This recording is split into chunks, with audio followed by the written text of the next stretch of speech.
ꯑꯍꯥꯟꯕꯃꯛꯇꯗ ꯊꯧꯔꯝ ꯃꯤꯠꯌꯦꯡ ꯇꯥꯕꯤꯔꯤꯕ ꯑꯃꯗꯤ ꯇꯥꯕꯤꯔꯤꯕ ꯄꯨꯝꯅꯃꯛꯄꯨ ꯕꯤꯟꯗ꯭ꯌꯥ ꯄꯨꯈ꯭ꯔꯝꯕꯝꯅ ꯇꯔꯥꯝꯅ ꯑꯣꯛꯆꯔꯤ꯫ ꯍꯧꯖꯤꯛ ꯆꯦꯅꯦꯜ ꯑꯁꯤꯗ ꯑꯃꯨꯛ ꯂꯥꯟꯊꯣꯛꯆꯔꯤ ꯏꯟꯇꯔꯇꯦꯟꯃꯦꯟ ꯄ꯭ꯔꯣꯒ꯭ꯔꯥꯝ ꯁꯟꯗꯣꯛꯆꯔꯤꯕ ꯊꯧꯔꯝ ꯑꯁꯤ ꯃꯦꯒꯥꯍꯔꯁ 90.0 ꯋꯥꯍꯣꯡ ꯔꯦꯗꯤꯑꯣꯒꯤ ꯑꯅꯤꯁꯨꯕ ꯊꯧꯔꯝ ꯄꯔꯦꯡꯁꯤꯡꯅꯤ꯫ ꯇꯣꯉꯥꯟ ꯇꯣꯉꯥꯟꯕ ꯄ꯭ꯂꯦꯠꯐꯣꯔꯝꯁꯤꯡꯗ ꯊꯧꯔꯝꯁꯤꯕꯨ ꯃꯤꯠꯌꯦꯡ ꯇꯥꯕꯤꯔꯤꯕ ꯄꯨꯝꯅꯃꯛꯄꯨꯁꯨ ꯇꯔꯥꯝꯅ ꯑꯣꯛꯆꯔꯤ꯫ ISCOM TV ꯆꯦꯅꯦꯜꯗ ꯃꯤꯠꯌꯦꯡ ꯇꯥꯕꯤꯔꯤꯕ, ꯈꯨꯠꯁꯦꯝ ꯔꯦꯗꯤꯑꯣꯗ ꯇꯥꯕꯤꯔꯤꯕ ꯑꯃꯗꯤ ꯗꯥꯏꯃꯟ TV YouTube ꯂꯥꯏꯚꯇ ꯁꯔꯨꯛ ꯌꯥꯕꯤꯔꯤꯕ ꯄꯨꯝꯅꯃꯛꯄꯨ ꯇꯔꯥꯝꯅ ꯑꯣꯛꯆꯔꯤ꯫ ꯊꯧꯔꯝ ꯑꯁꯤꯗ ꯁꯤꯖꯤꯟꯅꯖꯔꯤꯕ ꯅꯝꯕꯔ 7005-707-8008 ꯅꯝꯕꯔ ꯑꯁꯤ ꯑꯃꯨꯛꯇꯪꯒ ꯍꯟꯅ 7005-707-8008 ꯅꯝꯕꯔ ꯑꯁꯤꯗ ꯀꯣꯜ ꯇꯧꯕꯤꯔꯛꯇꯨꯅ ꯑꯗꯣꯝꯅ ꯈꯪꯖ ꯍꯩꯖꯕ ꯈꯔꯗꯪ ꯊꯧꯔꯝꯁꯤꯗ ꯎꯠꯊꯣꯛꯄꯤꯌꯨ, ꯊꯧꯔꯝꯁꯤ ꯃꯄꯨꯡ ꯐꯥꯍꯟꯕꯤꯌꯨ ꯍꯥꯏꯅ ꯍꯥꯏꯖꯔꯤ꯫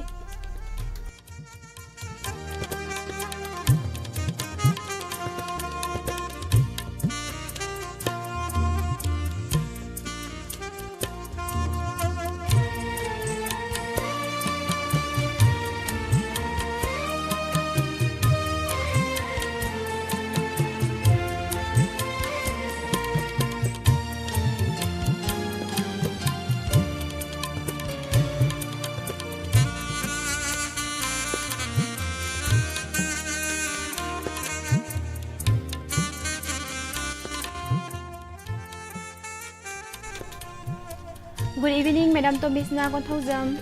Taramna ookjari. Thoramsigi ahanba caller laukhatjari.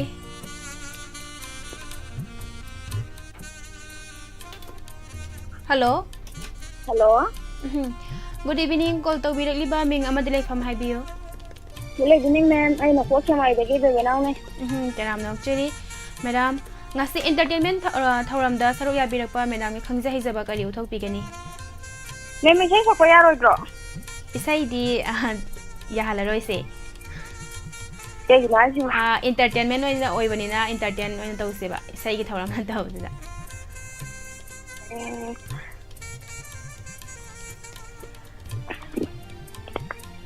Masangi caller dani khutong cha pijarage ma'am. Kaisu kaiba leite. Thagachari call tawbiraklamba.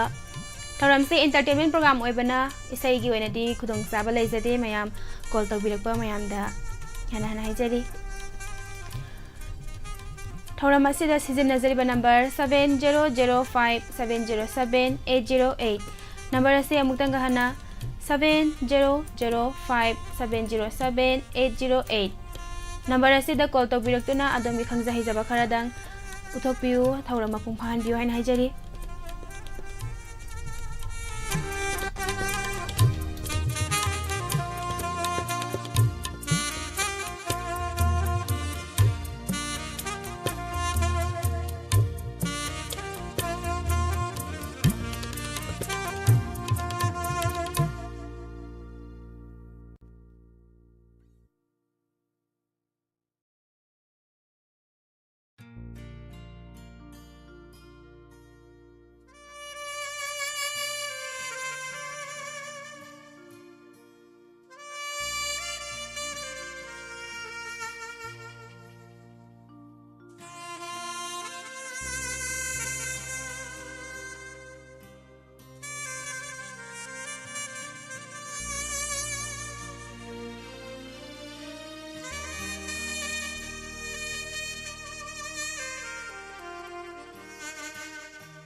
taram nokchari nongna changbirek YouTube live ta changbirek liba Madam Brajasori nakhel changbam taram nokchari ibung sagakpam anjan PK athoibi taram nokchari hauji akoina season ajariba number 7005707808 number ase hangduna leire mayam mamangda call phangde na haibiba mayam do hauji call toksin biro adudaga entertainment oiba yaba dialogue chaireng saruk yabiyo kudol tambiyo haina haijege Neroda loitong bam Madam Neroda taram nokchari nini tawrem pramo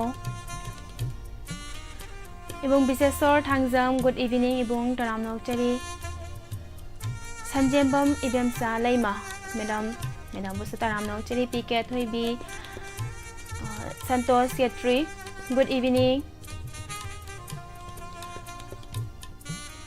tongna changbirek liba pumnamakpu taram nokchari call se la ala ga dum tatlaga leire call se lakpadi la e doga dum tatlaga leire Thangasari ibung somendro yumnam nene menau namairakpam nene waikham thoibi taram nokchari lokachari mathagi caller hello Madam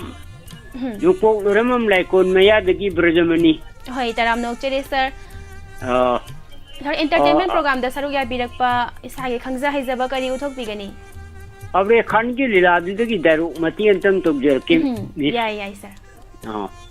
Hogdera ke miss hoi hobirasi ngasi Abre Khan ki mamang mukte da Abre Khan ki mama bo hat karba birsing tau lengi paliba ubal ngasi dagi Abre Khan Saing chaba ming chaba moirbani birsing medang ngasi di aham ba kon go jabanina matang ajlar resenjer ke meda Thagachari sir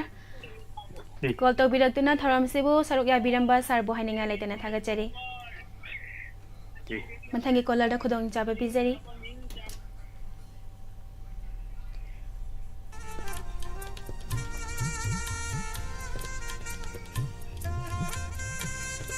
Ngasi se call se la ga dum tatlaga leire kamai tari jano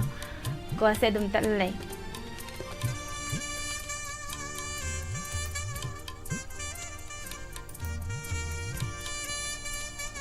Call to biyo 7005707808 number asida call to biraktuna tharam saruk ya biyo ibung samorjit wahengbam taram nokchari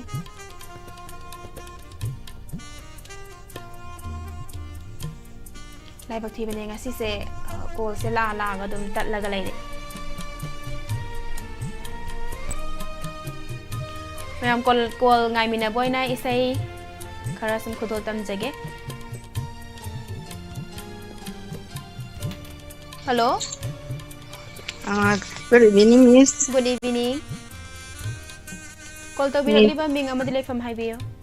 Ay wabagai kada sitaki nama pun menau nene menau taram nokchari nene nene entertainment program da saruk ya birakpadi nene kari uthok pigani Oh ai jo habsu khota ke waina dum mung manung da tawba thongba thakgi habetang ai jo tawjarake khota ke waina saga taraka dum hoi nene asi kari anjang thongba dum na hobi sibo khangdine hojiki matam genjang khogi hawai rajma ga morote ko jupange aidi morote ko ga rajma ge iromba je yam tina pami adu si irolaga thabiji ama masjid hapselaga kodro ko laga chab yam pami du mayang ba khoi maite gi mayang ba ji jo dum pambi ahumari haure sadigi thalakanda hapselaga du gi manam nusiba do lore moi yen thomana kai thoruni aidi mai je mukbang da tawriba chaba kopagi yamna chaba chakhong sa tawdo adu yengbo du yan wai ba du aidi pukse moina chakhom ani me u chabde u bagi chade thangkala ko hadi sai yam chalo na kari no ai khangre ai di ko ai panjai di hojiki jang do cham na iron jaraga thabi ma watpa de masi kano moro te ko do adu dum ko sanna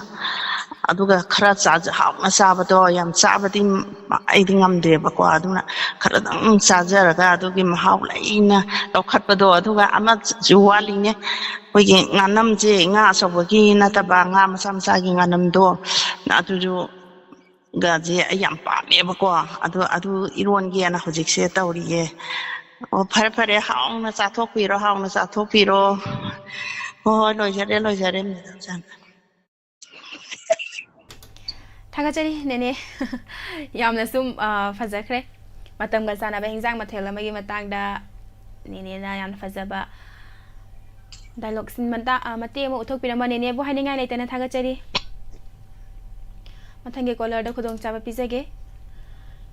असिगे YouTube live ता नौना संगबिरकलिबा पुमनमक पसो तराम नौचरी hello Good evening, Miss. Good evening call तो बिरकलिबा मिंग अमदि लेफम हाइबियो Irosemba Loremum Laikai. मिंग I Ming the Ibiamza Irom. Hi तराम नौचरी मैडम वेमसा मैडम एंटरटेनमेंट प्रोग्राम दा सरुया बिरकपा इसागे खंगजा हाइजबा करी उथोक पिगदिनो Madam, I idea the day say when a Matia Sacerake. Hi Miss Adadi, how we are. How बिरसे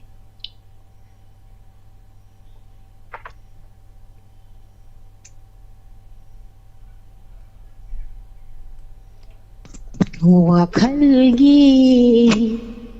Hawlak from Oibana No Matasu Kaudrabana Haku Aina Karamna Ning Singani Chang Yang Tauge Kaladuna Imit ase wisilla basu nang tagi satamni uriban thamoida lotuna laikraba nahato thamoida lotuna laikraba nahaku mafam kadaida thirugani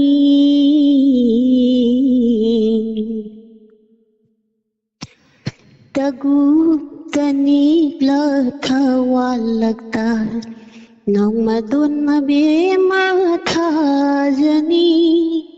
Pukning warak tabilay chinna Thamoy gisaktam singiklari Koy lang naraba ahingse Kamdunale palage ngasiri inakta Amtang kamladuna Ahing sigi fajara satam sing Mapong pahan birero nahakna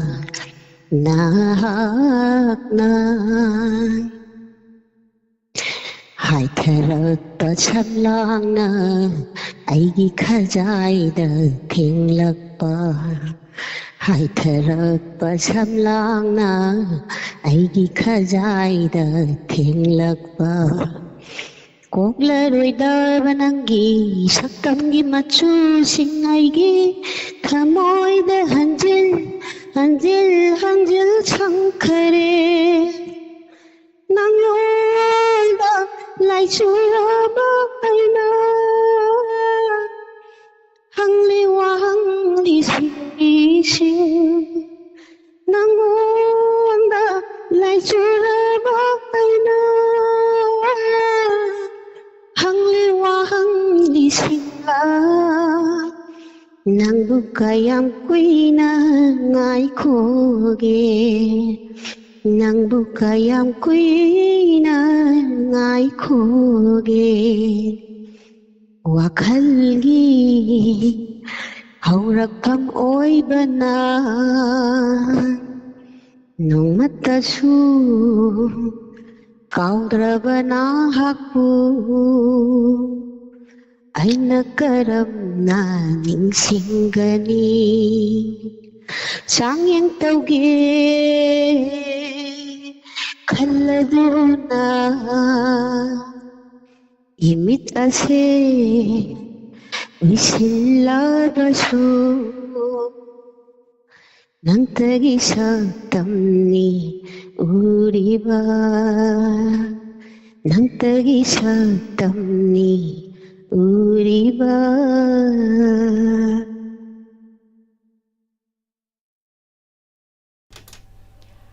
타가짜리 ꯌꯥꯝ ꯐꯖꯕ ꯏꯁꯩ ꯑꯃ ꯃꯦꯗꯥꯝꯒꯤ ꯈꯣꯟꯖꯦꯜꯗꯒꯤ ꯇꯥꯕ ꯐꯪꯖꯕ ꯑꯗꯨꯒ ꯊꯧꯔꯝ ꯁꯔꯨꯛ ꯌꯥꯕꯤꯔꯝꯕ ꯃꯦꯗꯥꯝꯕꯨ ꯍꯥꯏꯅꯤꯡꯉꯥꯏ ꯂꯩꯇꯅ ꯊꯥꯒꯠꯆꯔꯤ thank you miss ꯊꯥꯒꯠꯆꯔꯤ ꯃꯊꯪꯒꯤ ꯀꯣꯂꯔꯗ ꯈꯨꯗꯣꯡꯆꯥꯕ ꯄꯤꯖꯔꯤ ꯊꯧꯔꯝ ꯑꯁꯤꯗ ꯁꯤꯖꯤꯟꯅꯖꯔꯤꯕ ꯅꯝꯕꯔ 7005707808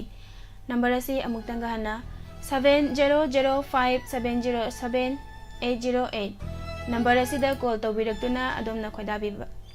ꯑꯗꯣꯝꯅ ꯈꯪꯖ ꯍꯩꯖꯕ ꯈꯔꯗꯪ ꯎꯠꯊꯣꯛꯄꯤꯌꯨ ꯍꯥꯏꯅ ꯍꯥꯏꯖꯔꯤ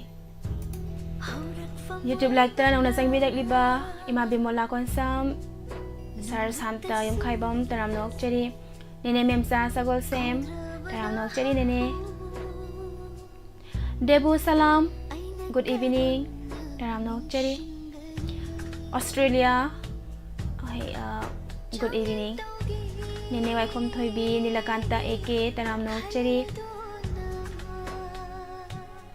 सोनी गुड इवनिंग तराम नौचरी सोनी बुसु इमा रानी बला लेसांग थेम तराम नौचरी इमा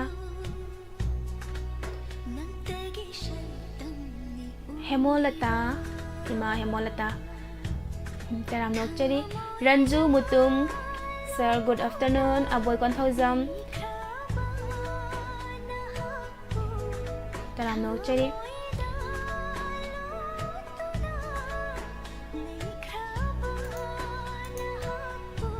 Ibung Handy Lastram PK Thoibi Taram Nokcheri Madam Taurem Promo Ibung Ibom Sakuman Taram Nokcheri CH Sana Iche Purnimasi Oinam Good evening Ibung Ibom Sakuman Taram Nokcheri Ibung Kaisam Nares Nene Binarani Hikruzam Nene Meno Madam Khedabati Konthozam Ibung Santos Ketri Taram Nokcheri Thagacheri Mayam Pumnamak Mathangi Kolar Lokhacheri Hello. Hello. Good evening, Miss. Good evening. Call to birakliba ming amadi leifam haibiyo. Jiji botane kichingi. Hai taram na chare se. Entertainment haram da saru ya birak pai che kari uthok pigani. Say sakpa yaban tra Miss. Hai. Sem pudon tau jar ke puspani gi. Hai. How bira se. Miss mutta tambiyo. How jarage Miss. How bira se. Wakalge aurapamoi bana wetaso kauta bana hapo aina karamna singani tanging tauge haladona imit ase wisilabasyo nangtagi saktamni uriba hamoida lutuna laikraba nahapo mapong kadaiga tirugane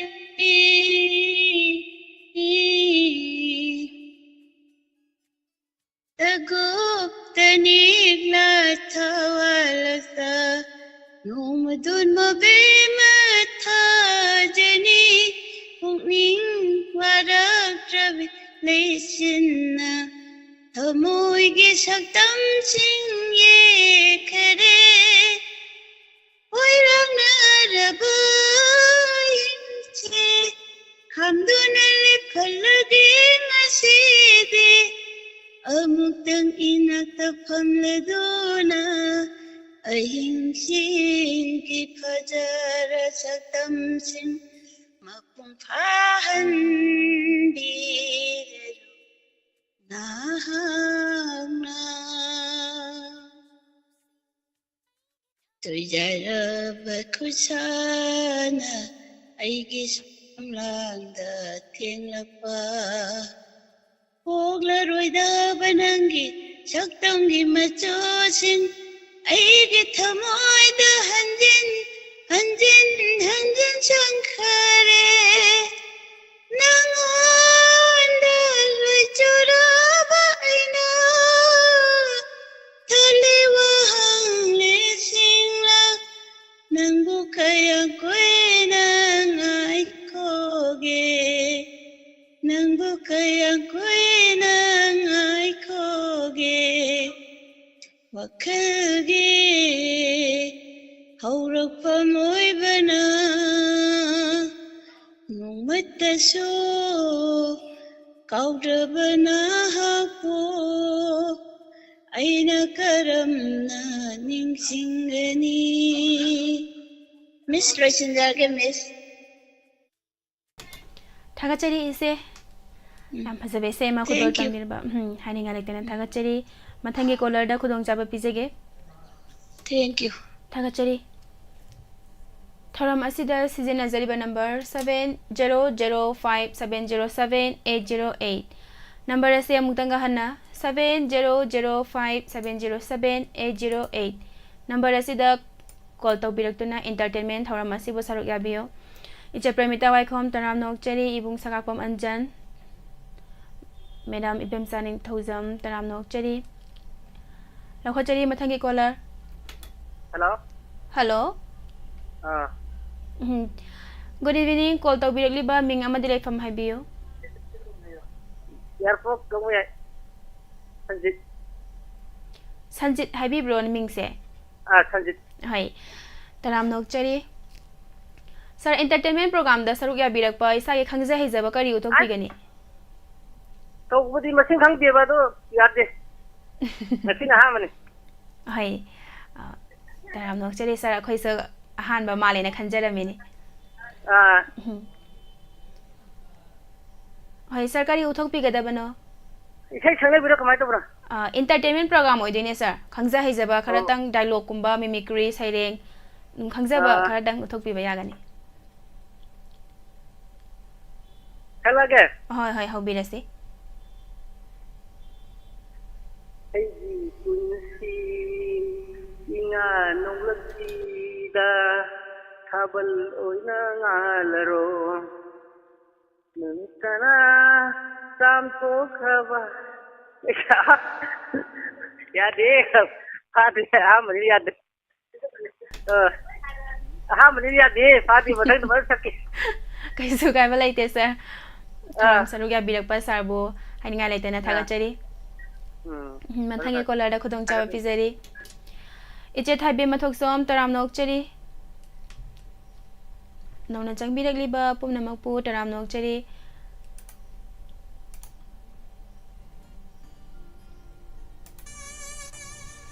जुलिसा तराम नोकचरी इसे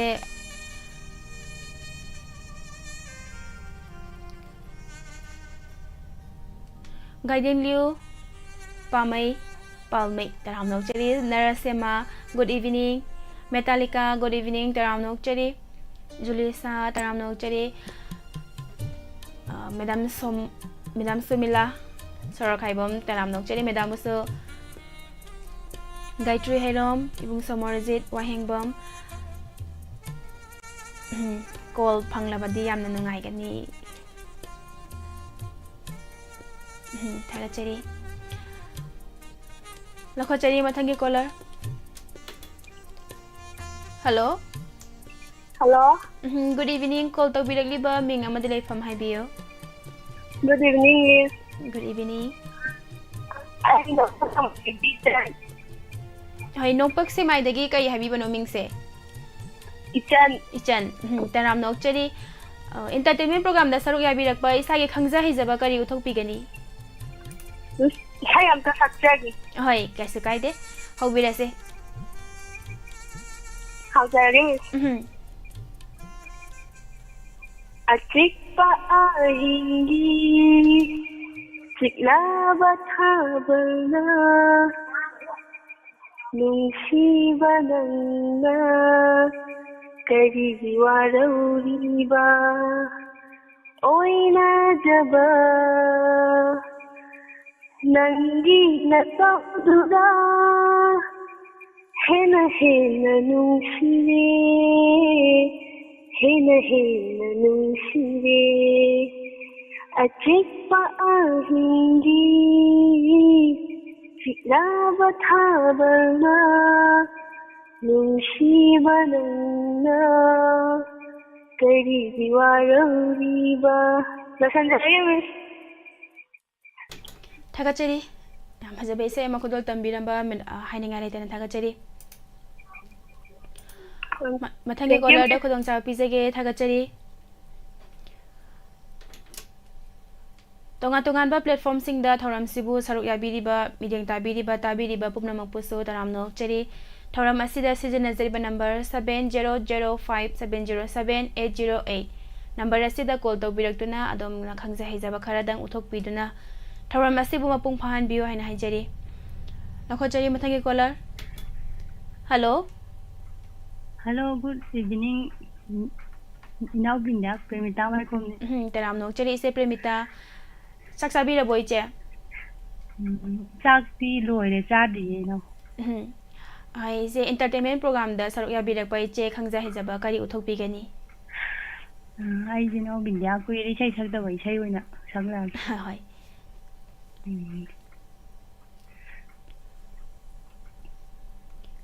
Kayara khanna hai khoge nangbu nungshi haina Kayara khanna hai khoge nangbu nungshi haina Hai ruraga nangna thawai kiroi hai bagi Hai dabani aina Hai dabani aina Kayara khanna hai khoge nangbu nungshi haina Thamoi di thamoi tana khangjasanu wahai gi kanaba laite Nungshiba tana ujasanu ulubagi kanaba laite Thamoi di thamoi tana khangjasanu wahai gi kanaba laite Nungshiba tana ujasanu ulubagi kanaba laite Laichilna karamna onki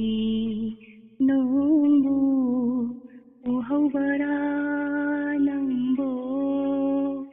Laichilna karamna onki nongbu uhaubara nangbo Kayara khanna hai khoge nangbu nungshi haina Nainamda khangnai kari laibu saliba phongdokjani madomata khoimuna khangni kaida laihi lairiba thijaruni matomata Nainamda khangnai kari laibu saliba phongdokjani madomata khoimuna khangni kaida laihi lairiba thijaruni madomata thamoigi wabu sinna hairaga thajabara nangbo thamoigi wabu sinna hairaga thajabara nangbo kaya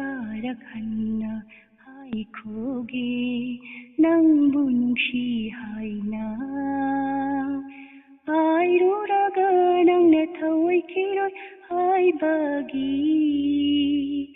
हायदबनी ऐना हायदबनी ऐना कयारक हन्ना हायखोगे नंबु नुंशी हायना नंबु नुंशी हायना लोइजरगे नाव बिन्दिया थागचरी इसे याम फजबे से मखुदोल तंबिरंबा इचे बो हानिंगा लेतेना थागचरी थागचरी नाव मथंगे caller दा खुदोंग चाबा पिजेगे YouTube live ता नौना चंगबिरकलिबा इचे रंजिता कैसाम टर्मिनेटर 2 तराम नोकचरी नौना चंगबिरकपा बोमनमकपु तराम नोकचरी इचे थाइबे माथोकसोम तराम नोकचरी से इमा बिमला कोनसम गायत्री हेरोम तराम नोकचरी इचे बिंदिया सस्मिता माले मागी डायलॉग अमा ताबिरो सांस लगा डायलॉग दो हे हाइजिलक बिदिनेबा सस्मिता के डायलॉग अमा तरो नातंग निंसंगिगे गायत्री अदुगा तौरके ngambra yenge लखचरी मथंगे caller hello hello good evening call तौबिरकलिबा मिंग अमदि लेफम हाइबियो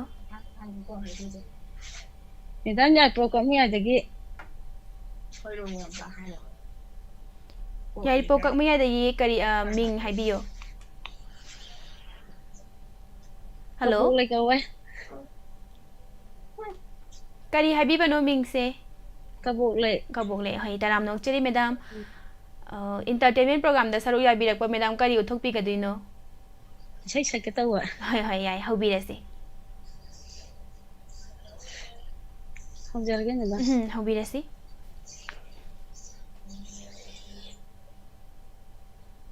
करिगी तंदीरम सिबा मुनाफिदको नंसे उन्दुना पुखमाले थमोइदा उन्दुना पुखमाले थमोइदा करंबा मयाइबु सेंदनो करंबा मयाइबु सेंदनो ओय हल्ले अइबु मातगी वखंदा ngauradi umdana pukhamale thamoida karamba mayaibu sendano karamba mayaibu sendano achikpa ahinda mahana oire aibu achikpa tanjada mahana kai hore wakhandu tatana leirame aigi sutha moida leirame aigi sutha moida karamba mayaibu sendano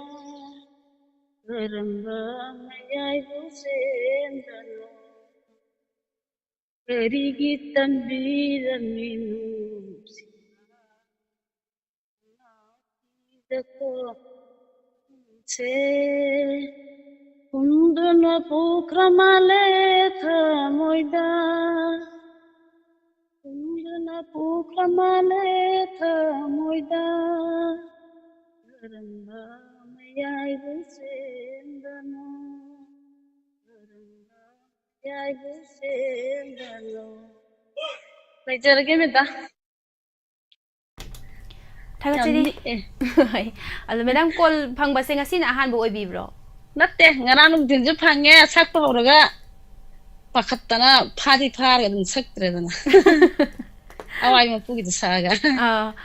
pakhatana haibasida ngasi na ahan bo oibibra sini थागचरी हई थौरम सरुक या बिरंबा madam बो हाइनिंगा लेतेना थागचरी मखा तारक बा थौरम सिंगदसो लेप लेतेना थौरम मसी बो सरुक या बिरो या जगह थागचरी मथंगे कॉलर दा खुदोंग जाबा पिजगे इबुंग सकाकपम अंजन इचल बिंदिया set song amata sakpiyu set song amata sakpiyu set ti kya kadawde dun kya haiba wale set na tabazo haiba wale dum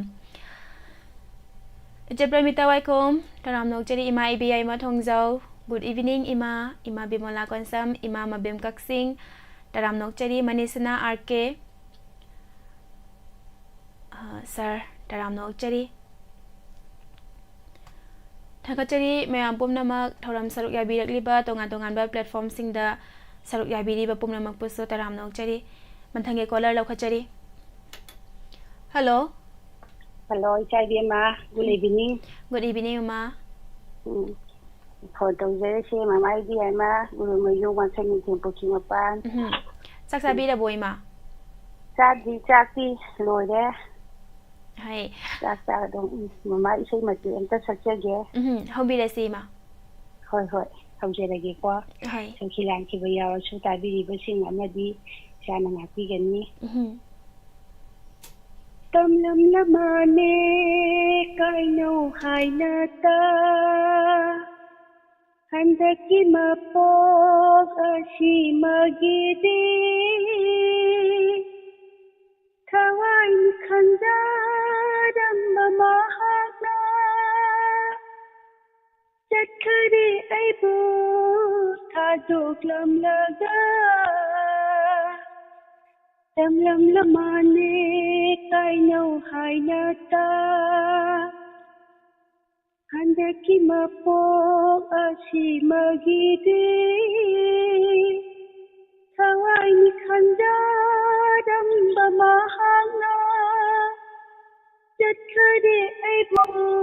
tha doklam laga kari gamba oi ram laba Dai thang shi na mang lan gum mang phong na dang gani ai ki nung shi ki asha se kari gamba oi ram la ba Dai thang shi na mang lan gum mang phong na dang gani ai ki nung shi ki asha se Poglu bana lai rama pokta ham jaram loi kaina bagi mai jakshe tam lam lamane kaino haina ta